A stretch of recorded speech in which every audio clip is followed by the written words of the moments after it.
আসসালামু আলাইকুম সবাইকে। আশা করি যে যেখানে আছেন সবাই সুস্থ আছেন এবং ভালো আছেন।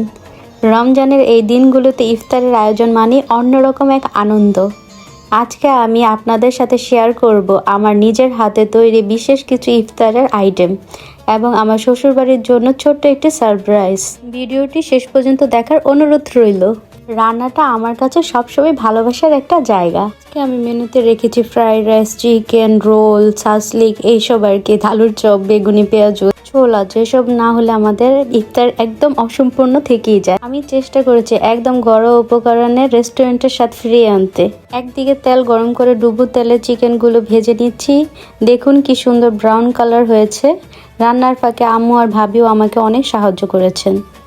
আসলে পরিবারের সবাই মিলে যখন কোনো কাজ করা হয় তখন সেই কাজের ক্লান্তি আর থাকে না, বরং আনন্দ বেরিয়ে যায় আরও দ্বিগুণ।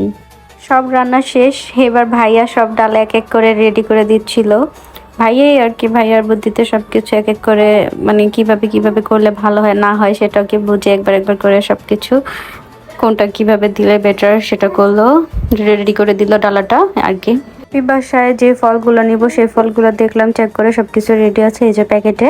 এই ইফতারের ডালাটা রেডি করা হয়েছে আমার শ্বশুর বাড়ির জন্য। খাবারের পাশাপাশি তাদের জন্য নতুন ড্রেসও রেডি করা হয়েছে বাসা থেকে, তাদের জন্য উপহার আর কি, ঈদের জন্য।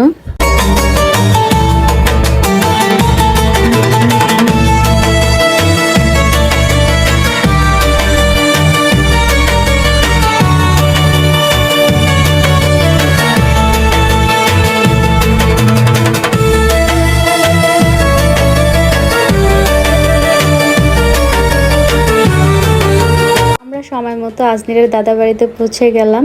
বাবা নিজে খুব আগ্রহ নিয়ে প্রতিটি খাবারের প্যাকেট খুলছিলেন এবং সবার জন্য ভাগ করে দিচ্ছিলেন। অন্যদিকে মামুনি, আমরা সবাই মিলে একসাথে বসে ইফতারের প্রস্তুতি নিলাম।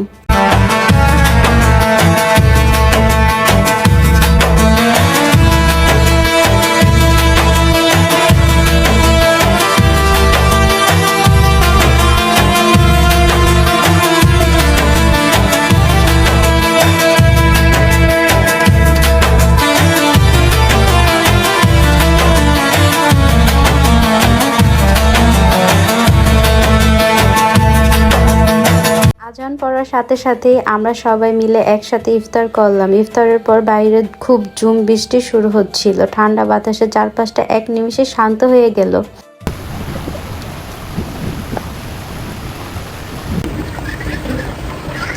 শাফি, বাইরে কি বৃষ্টি? যাবা বৃষ্টিতে ভিজতে? গোসল করবা? চলো একটু বৃষ্টিতে। আজকের দিনটি আমার জন্য অনেক তৃপ্তির ছিল। আমার এই ভিডিওটি আপনাদের কেমন লাগলো অবশ্যই কমেন্টে জানাবেন। ভালো লাগলে লাইক শেয়ার দিয়ে পাশে থাকবেন আমাদের। আজ এই পর্যন্তই। আল্লাহ হাফেজ।